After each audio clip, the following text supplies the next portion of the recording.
Իմ տեղը չէ, 48 տարի աշխատել եմ պատվրցեղանում, գյուղատնտեսական տեխնիկումը կարմիր մեդալով, Զովետ ինստիտուտը կարմիր մեդալով։ Թևիցս ամուր բռնած իր ապրած կյանքի լուսավոր պահերն է շտապում պատմել տիկին Էման։ 3 տարի է արդեն խնամքի կենտրոնի բնակիչն է։ Շատ են այստեղ ապրող տարեկիցները, որոնք վերանորոգումների ընթացքում դժվարություններ են հաղթահարել ու հիմա հարմարավետ միջավայրում են ապրում։ Աղել կա, ակուրատնի կրավատները կա, տեղաշորը կա, մարդիկ կան, պետք է հարմարվես, առանց հարմարվել չի լինի։ Նախկին պայմանների հետ հիմա ոչինչ համեմատելի չէ։ Նեղ սենյակները, գորշ ու խոնավությունից ճակճկված պատերն այլևս չկան։ Շահառուներն ապրում են լուսավոր, մաքուր առանձնացված սենյակներում։ Ես եղա 8-րդ տարին եմ այստեղ։ Առաջ շատ անտանելի վատ էր։ Իսկ հիմա սուպեր, մաքուր, իստական ինչ։ Մի քիչ խնդիրներ ունենք նախքան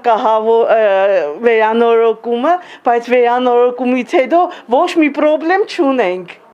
Նախկին տուն-ինտերնատի կառավարումը ստանձնելուց հետո հայկական Կարմիր խաչի ընկերությունը գնահատել է շահառուների կարիքները։ Նրանց անվտանգության ապահովումն ու կենսապայմանների բարելավումը դիտարկվել է առաջնահերթություն։ Վերանորոգումից հետո խնամքի կենտրոնի բնակիչներից յուրաքանչյուրի համար ստեղծվել են այնպիսի միջավայր, որտեղ շահառուները ջերմություն ու մտերմություն են զգում, իսկ ամեն մեկն ունի իր անձնական տարածքը։ Ուշագրավ է, որ բնակելի մասնաշենքերը հագեցվել են նպատակային հատուկ հարմարեցված գույք և սարքավորումներով, ապահովելով կացության, բարեկեցության և անհրաժեշտ բոլոր պայմաններով, որտեղ խնամքի մասնագիտացված ծառայություններն են ստանում ինչպես տարեց, այնպես էլ 18 տարի լրացած հաշմանդամություն ունեցող շուրջ 160 անձ։ Հայկական Կարմիր խաչի ընկերությունը եւ մի շարք Կարմիր խաչերի աջակցությամբ կարողացան վերանորոգել ամբողջ կառույցը, կարողացան վերափոխել բոլոր կահույքը, բոլոր սենյակները ունեցան իրենց սառնարանները, իրենց հեռուստացույցները, սենյակները եկավ հասավ միջազգային ստանդարտների նորմերին։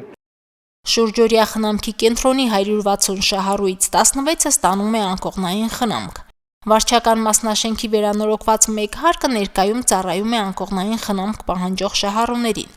Մասնաշենքերը հագեցվել են նպատակային գույքով և սարքավորումներով, ապահովելով կեցության համար անհրաժեշտ պայմաններ։ Այս կենտրոնը, որը վերջի տարիներին վերանորոգվել եւ արդիականացվել է, ավելին է, քան պարզապես խնամքի վայր։ Այն մեր հարգանքի եւ երախտագիտության խորհրդանիշն է մեր ավագ սերնդի ներկայացուցիչներին, ովքեր իրենց կյանքով, աշխատանքով եւ նվիրումով իրենց ներդրումն են ունեցել մեր պետության կայացման գործում։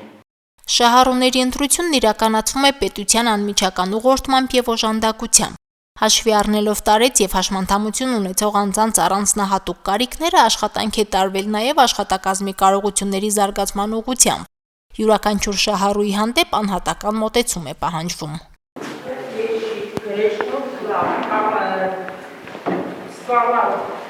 Վերանորոգման ծրագրերից դուրս չի մնացել նաև խոհանոցային հատվածը, նորացվել է կենցաղային տեխնիկան, կահավորվել ճաշարանը։ Վերանորոգման ու արդիականացման ծրագիրը հայկական Կարմիր խաչն իրականացրել է միջազգային գործընկեր կազմակերպությունների հետ համագործակցությամբ։ Այս 5 տարիներին այդ համագործակցությունը արդյունավետ է եղել նաև աշխատանքի և սոցիալական հարցերի նախարարության հետ։ Ըստ էության պետական գույք է, բայց հանձնված է Կարմիր խաչին ի տնօրինություն, նաև մենք ապահովում ենք այս կենտրոնի ընթացիկ ծախսերը պետական բյուջեի միջոցների հաշվին եւ մենք կարծում ենք, որ այս լավ համագործակցությունը պետք է շարունակենք։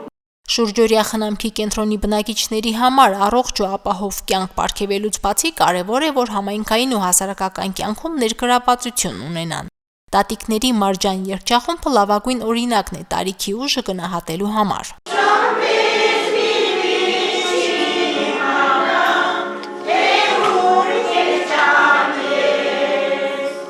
Հանդիսավոր օրն ավարտվեց աշխատանքի և սոցիալական հարցերի նախարարության և հայկական Կարմիր խաչի ընկերության միջև հուշագրի ստորագրումով։ Այն Արցախից բռնի տեղահանվածներին կամ ժամանակավոր պաշտպանության տակ գտնվող անձանց ուղղված սոցիալական աջակցության շրջանակում համագործակցության մասին է։ Մարինե Տերբինյան, Արարատ Ծատուրյան, Հորիզոն։